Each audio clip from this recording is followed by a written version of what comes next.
আসসালামু আলাইকুম। বেনজির আহমেদকে নিয়ে সরকার হয়তো কিছুটা বিপাকেই পড়ছেন। কেননা সরকারের যে কৌশলই থাক না কেন, বিরোধীরা কিন্তু সমানে আলোচনা করছে এবং গণমাধ্যম একের পর এক রিপোর্ট প্রকাশ করে যাচ্ছে নানা অ্যাঙ্গেল থেকে। এবং যত তথ্যপত্র বেরোচ্ছে ততই বেশি একটি আলোচনা আসছে যে এইরকম একটা ব্যক্তিকে কিভাবে ছাড় দেওয়া হলো, কিভাবে সে দেশ ছেড়ে পালালো। তো আসলে পালালো নাকি তাকে সরিয়ে দেওয়া হলো নাকি স্বাভাবিকভাবে গেল, যেমন পররাষ্ট্রমন্ত্রী বলছেন যেহেতু দেশ থেকে নিষেধাজ্ঞা নেই, আদালত দুদক কোনো নিষেধাজ্ঞা দেয়নি, সুতরাং তিনি যেতে পারেন, যাওয়ার ক্ষেত্রে কোনো বাধা নেই। এটা এত সরলীকরণ বিষয়টা না, এটা হয়তো পররাষ্ট্রমন্ত্রী বলার জন্য বলেছেন। আর ওবায়দুল কাদের খুব ইন্টারেস্টিং কথা বলেছেন বেনজির আহমেদ বিদেশে থাকলেও বিচার চলবে। এবং তিনি আবার এই ঘটনার সঙ্গে তারেক রহমানের একটা তুলনা করেছেন। দর্শক, খুবই ইন্টারেস্টিং, একটু রিপোর্টটা শোনেন। আওয়ামী লীগের সাধারণ সম্পাদক ওবায়দুল কাদের বলছেন, দুর্নীতিতে অভিযুক্ত বেনজির আহমেদ বিদেশে থাকলেও বিচার চলবে, দোষী সাব্যস্ত হলে তাকে দেশে ফিরতেই হবে। এক্ষেত্রে সরকার কোনো ছাড় দেবে না। তিনি বলেন, বেনজির আহমেদের ঘটনায় দুদক মামলা করেছে, তদন্ত করছে। তদন্ত, মামলা, গ্রেপ্তার সবকিছু একটা আইনি প্রক্রিয়ার মধ্যে আছে। সরকার এখানে দুদককে এড়িয়ে আগ বাড়িয়ে কেন ব্যবস্থা নেবে? ব্যবস্থা কি নেওয়া হয় না?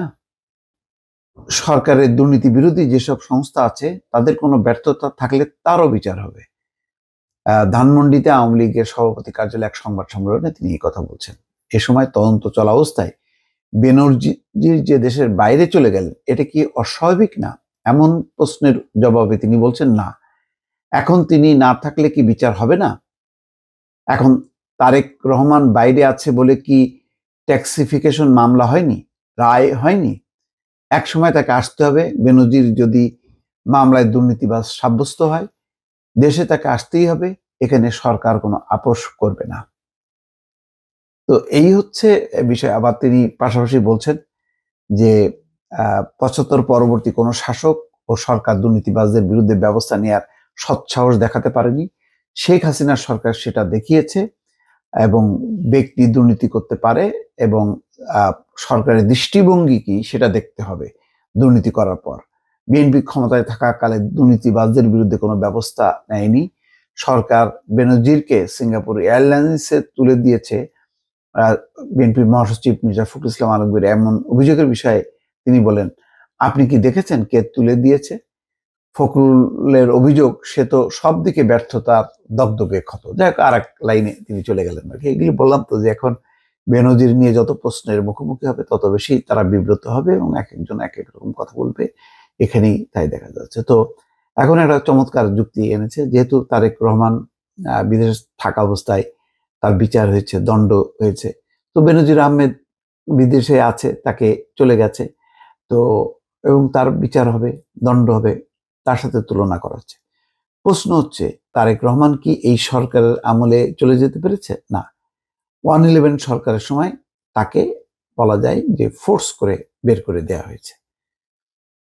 কিন্তু বেনজির আহমেদের ঘটনা তো তা না, তিনি তো স্বাভাবিকভাবে চলে গেলেন। তখন কোনো এজেন্সি, ইমিগ্রেশন, অন্য কোনো ডিপার্টমেন্ট কেউ কি দেখলো না? কেউ কি জানতো না? এটা তো হইতে পারে না। তার মতন একজন খুবই আলোচিত ব্যক্তি দেশ ছাড়ছেন, এটা সরকারি বিভিন্ন এজেন্সি জানবে না এবং জানার পর স্টেপ নেবে না, এটা হইতে পারে না। তার মানে এক ধরনের হয়তো প্রচ্ছন্ন সায় আছে, সেটাই ধরতে হবে। এবং তার পেছনে কি রাজনৈতিক মোটিভেশন আছে সেটা সরকারই ভালো বলতে পারবে। কিন্তু এই অবস্থায় তারেক রহমানের সঙ্গে তুলনা করা, যে অনুপস্থিত থাকলেও বিচার হবে, সেই বিচার কি? সেই বিচারে তো বেনজির আহমেদ একটা সিন্ডিকেটকে রিপ্রেজেন্ট করতেন। তার যে দুর্নীতি কথা যেটি সামনে আসছে, তাতে অনেকেই জড়িত। কারা কারা জড়িত? তার বাহিনীর ভেতরে কারা, তার বাইরে কারা, সরকারের ভেতরে কারা? তো তাদেরকে সবাইকে যদি আইন আওতায় এনে বিচার না করা যায় এবং মূল আসামি যদি চলে যায়, তাহলে মামলার অবস্থাটা দুর্বল হয় এবং হয়তো একতরফা একটা বিচার হয় এবং সেই প্রক্রিয়াটা অনেক লম্বা হয়। আব্দুল হাই বাচ্চু গেছে, তার ব্যাপারেও তো মামলা হয়েছে শেষ পর্যন্ত, কিন্তু কতদিন ধরে আলোচনা, এর মধ্যে তো কয়েকশো কোটি টাকা নেই গায়ে, বেসিক ব্যাংকটাই শেষ হয়ে গেল। PK হালদার শেষ, 3,500 কোটি টাকা নিয়ে গেল, সে ধরা পড়লো ভারতে, কিন্তু বাংলাদেশে ধরা পড়লো না, আফসেসে চলে গেল। তো এইগুলির সাথে আসলে তারেক রহমানের তুলনা চলে কিনা? ওবায়দুল কাদের অনেক অভিজ্ঞ রাজনীতিবিদ, তিনি ভালো জবাব দিতে পারবেন। সব ভালো থাকবেন, আল্লাহ হাফেজ।